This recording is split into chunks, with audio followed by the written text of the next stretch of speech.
Good morning, grade 5. So I'm going to read to you chapter 5 today, get you caught up to that point, because then I have a few stencils that I'm just looking at that I'm going to send to you. One will be 4 more questions about the chapters. One will be some vocabulary that you have to figure out, and one is a picture of something that happened in the book, and you're going to write a few sentences describing what you know happened from that. And of course you can color it in, just because you'll see how cute Nick actually is. All right, so we are at chapter 5. It is called The Report. By lunchtime the next day, Nick had a bad feeling in the pit of his stomach. 7th period was coming. He was going to have to stand up in front of Mrs. Granger's class. The eyes of everyone in the class would be glued to his face, and Mrs. Granger's eyes would be cranked up to maximum punch power. He looked over his notes again and again: the first English dictionary, the growth of the English language, William Shakespeare, words from French and German, new words, old words, new inventions, Anglo-Saxon words, Latin and Greek roots, American English. It all became a jumble in his mind. And his grand plan from the night before? In the harsh fluorescent light of the school day, it seemed impossible. So he's got lots of knowledge. Now we just have to see what he's going to do with it. What is it with the clocks in school? When you're planning to go to the carnival after school, the clocks in every class practically run backward, and the school day lasts for about 3 weeks. But if you have to go to the barber or go shopping for clothes after school, zip, the whole day is over before you can blink.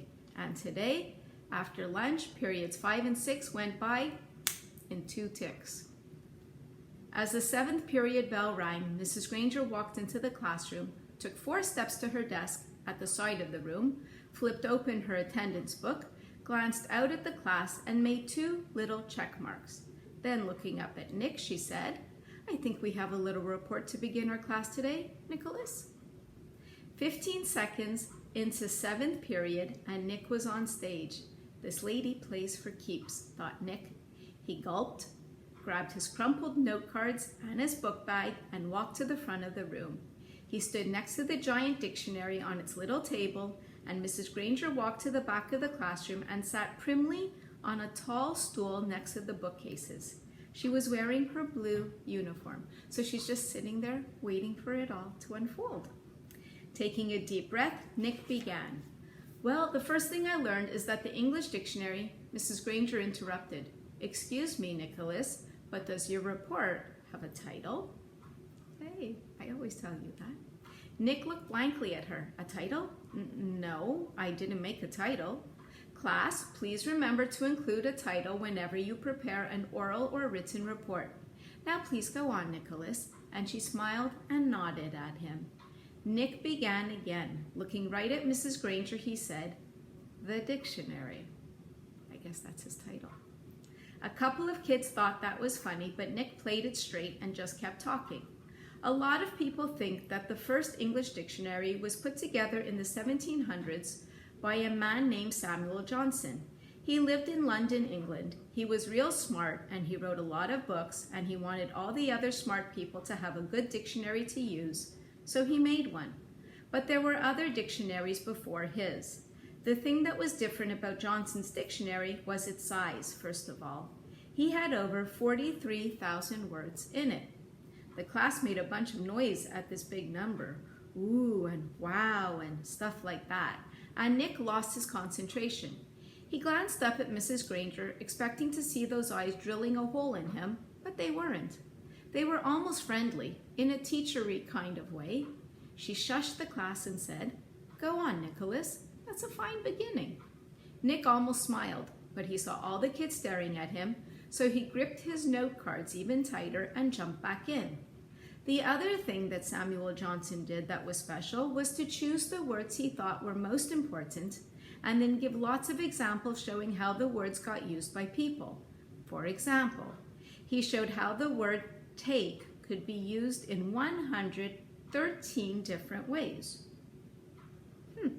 Nick's report went on smoothly for 12 minutes. Remember, he only had to do a 3-minute report. Nick was surprised at how easy it was to stand there and talk about this stuff. At the end of the first 5 minutes, Mrs. Granger had to stop Nick again to say, "Class, it is not good manners to yawn out loud or to put your head down on your desks when someone is giving an oral report." No one in the class cared one little bit about the report, except Mrs. Granger.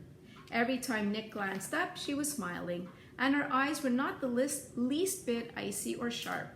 She was eating this stuff up, listening and nodding, and every once in a while she would say, "Very good point," or "Yes, that's exactly right." But the next time Nick looked up, he saw Mrs. Granger sneaking a look at her watch. 18 minutes gone. Maybe his idea was going to work after all. Time for phase 2. Reaching into his book bag, Nick pulled out the red dictionary he had brought from home, the one most of the kids had, the one Mrs. Granger said they should use. Nick said, "This is the dictionary that I use at home for my vocabulary work, and I opened it up last night to the very front, and right there I found out a lot about how the dictionary was made, right in this book. So I thought some of the ideas would be good as part of my report. It says here, Nicholas," Nick looked up. Mrs. Granger got off her tall stool, and its wooden legs made a screech on the linoleum, which is the type of floor. Heads snapped to attention, and the class was alert again. Mrs. Granger smiled, raised her eyebrows, and pointed at her watch. "Nicholas, I think the class should read that at home themselves. Now." John's hand was up in the air, and at Mrs. Granger's nod, he said, "But I don't have that dictionary at home, Mrs. Granger. I have the blue one." And several other kids immediately said, "Me too." Mrs. Granger tried not to show that she was annoyed. "Very well, Nick, but it shouldn't take too long. We have other things to do today." So, just think, I believe Nick is just trying to blow this class off, right? He's trying to use it all up. Nick kept his eyes open wide and nodded, adjusted his glasses on his nose, and began to read. Without question, this modern American dictionary is one of the most surprisingly complex and profound documents ever to be created, for it embodies unparalleled etymological detail, reflecting not only superb lexicographic scholarship, but also the dreams and speech and imaginative talents of millions of people over thousands of years.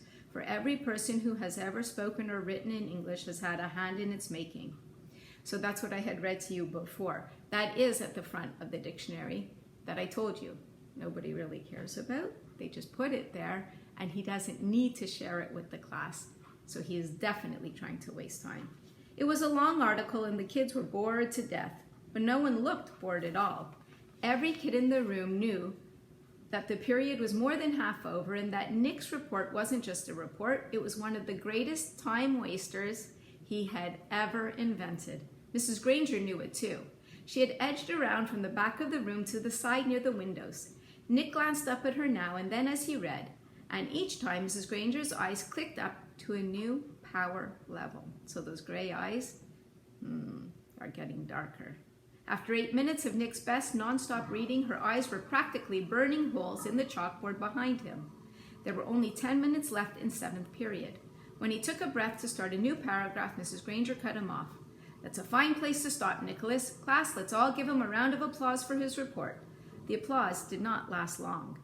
As Nick took his book bag and notes and sat down, Mrs. Granger's eyes went back to almost normal, and she actually smiled at him.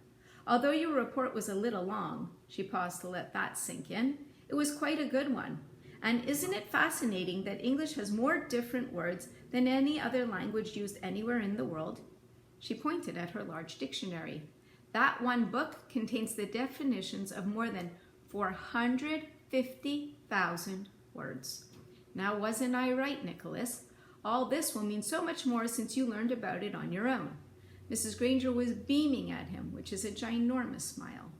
Nick sank lower in his chair. This was worse than writing the report, worse than standing up to give it. He was being treated like the teacher's pet, and he had the feeling she was doing it on purpose. His reputation was in great danger, so he launched another question. He raised his hand, and he didn't even wait for Mrs. Granger to call on him. "Yeah, but I still don't really get the idea of why words all mean different things. Like who says that dog means the thing that goes woof and wags its tail? Who says so? Mrs. Granger took the bait. Who says dog means dog? You do, Nicholas. You and I and everyone in this class and this school and this town and this state and this country. We all agree. If we lived in France, we would all agree that the right word for that hairy four-legged creature was a different word, chien. But it means what dog means to you and me. And in Germany, they say Hund, and so on, all around the globe. But if all of us in this room decided to call that creature something else, and if everyone else did too, then that's what it would be called. And one day it would be written in the dictionary that way. We decide what goes in that book. And she pointed to the giant dictionary, and she looked right at Nick, and she smiled again. Then Mrs. Granger went on. But of course, that dictionary was worked on by hundreds of very smart people for many years. So as far as we are concerned, that dictionary is the law. Laws can change, of course, but only if they need to. There may be new words that need to be made, but the ones in that book have been put there for good reasons. Mrs. Granger took a look at the clock. 8 minutes left.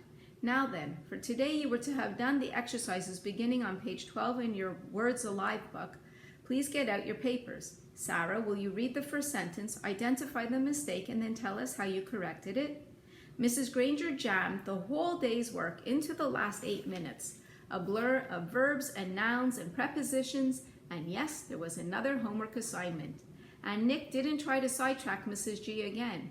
He had slowed her down a little, but had he stopped her? No way.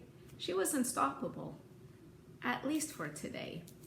And that's where we stop at the end of chapter 5. So I'm going to send you the other things. I will see you tomorrow online. We'll do a meet.